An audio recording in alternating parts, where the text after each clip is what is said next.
Guys, so training update for today. What day is it? Like the 4th of December or something? 5th of December? I don't actually know. Today I did my run shortly after waking up. Alright, so I didn't go according to plan at the start. I normally use this Garmin. I keep a close eye on my watch just to make sure I'm on pace because I find it hard to pace myself. Now I ran the first mile in like 8:15. And I saw that and I was like, oh Jesus, man, because I don't respond too well to slow mileage. I think kind of 7-minute miles, 650 miles, that's kind of what brings me on.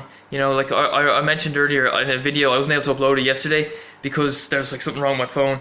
But I was talking about how, I made the biggest improvement of my life from 2015 to 2016. I knocked 40 seconds off my 3,000 meter time in the space of 8.5 months. And back then I was rigidly sticking to 715 miles for most of my runs. I was doing like one steady run a week at like 630 mile pace, and it was 2 workouts. Alright, so I'm trying to stick rigidly to 7-minute mile pace because I've been doing all this crap. There's been times where I was doing 8-minute miles on my easy runs, phases where I went through times where I was doing 6-minute miles on my easy runs, and none of them are working for me. I think 7 is the happy medium. 8:15, I started panicking a bit. I was like, okay, look at my watch more, make sure you don't run that slow for the next mile. Next mile, a bit better, around 7:05, which is okay.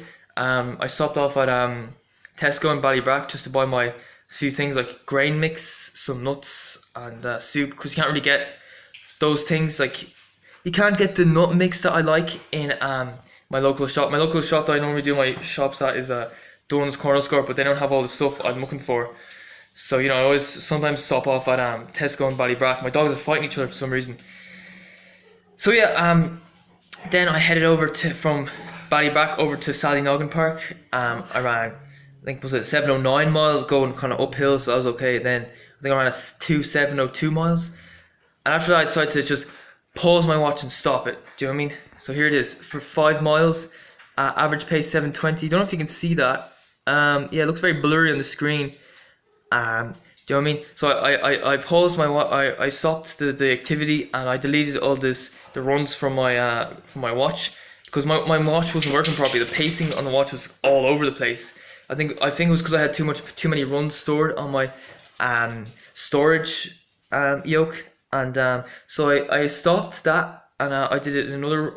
I started I deleted all the runs, and then I moved on to another run. Now I did 10 miles for the second run, so I did 15 miles today in total.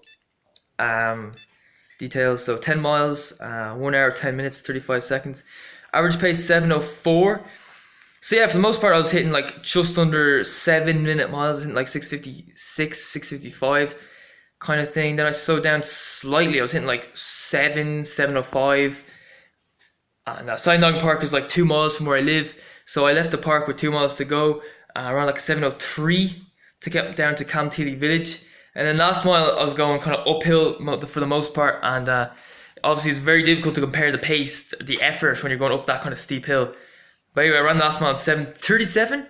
I think that's okay. It's kind of a little bit fast considering the hill I ran up, because I have to run through like Camteely Park, which is very hilly, and do you know what I mean? So yeah, 7:37. I'd say it's definitely the equivalent of a sub 7.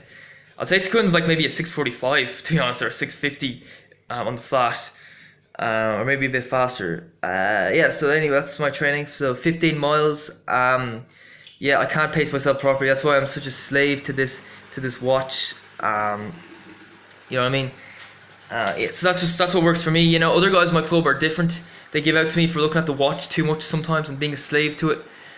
But at the end of the day, they're far better at pacing themselves than I am. Like in the easy runs, they can hit like 7-minute miles without looking at the watch once an entire run. But for me, I'd be all over the place. So that's why I need to keep a close eye on my Garmin watch. Do you know what I mean?